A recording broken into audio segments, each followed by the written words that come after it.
धस जाए ये धरती या चटक जाए आकाश, न्याय के हाथों होकर रहेगा न्याय का सर्वनाश। आ रहा हूं न्याय के 2 पैरों से अन्याय के 10 सर कुचलने। आ रहा हूं अधर्म का विध्वंस करने।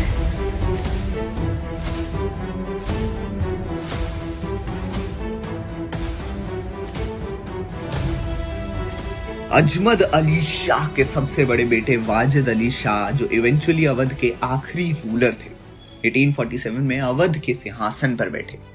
वाजिद अली शाह गायकों, संगीतकारों, डांसर्स और कलाकारों के बहुत बड़े पेट्रन थे।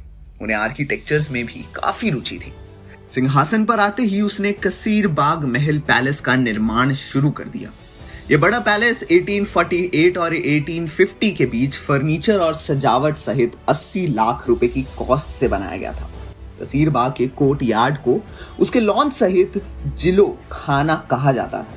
केंद्र में ईस्ट और वेस्ट छोर पर 2 मरमेड गेट से घिरा हुआ एक बारदारी था। वाजिद अली शाह उस समय अवध के सिंहासन पर बैठे जब ईस्ट इंडिया कंपनी पूरे अवध के सिंहासन पर कब्जा करने के लिए श्योर थी, जैसे भारत का बगीचा, अन्न भंडार और रानी प्रोविंस। भारतीय सब कॉन्टिनेंट में अवध के शाही प्रेडिसेसर और सक्सेसर ईस्ट इंडिया कंपनी के लिए प्रमुख खतरे यही थे।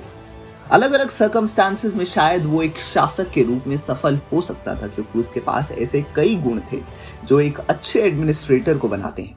भारतीय परंपरा में ललित कलाओं के सबसे उदार और उत्साही संरक्षकों में से एक होने के अलावा अपनी प्रजा के प्रति उदार दयालु थे।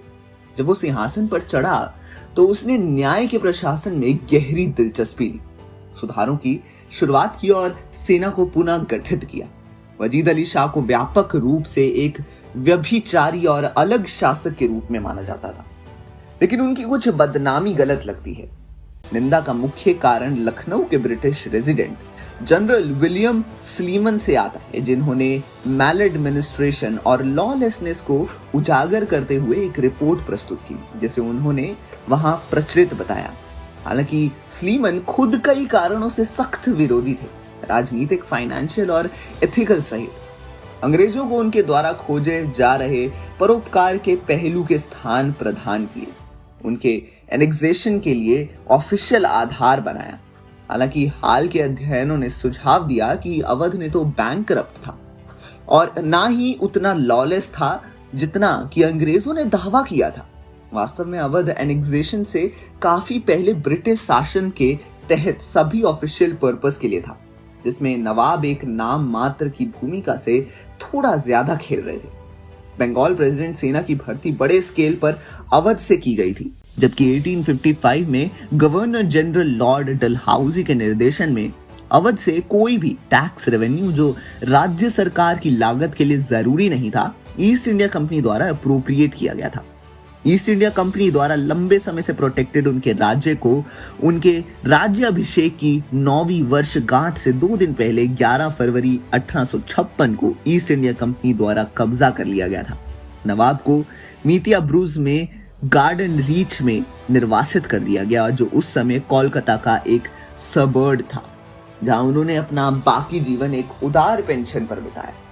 वो एक कवि, नाटककार, नर्तक और कला के महान संरक्षक थे। शास्त्रीय भारतीय नृत्य के एक प्रमुख रूप के रूप में कथक के पुनरुत्थान का श्रेय उन्हें व्यापक रूप से दिया जाता है। ऐसी ही कहानी मेकर्स बाहुबली 3 में भी दिखा सकते हैं। तो आपके क्या विचार हैं इस बारे में हमें कमेंट सेक्शन में अपनी राय जरूर बताएं और देखते रहिए हमारे चैनल बॉलीग्राज स्टूडियोज।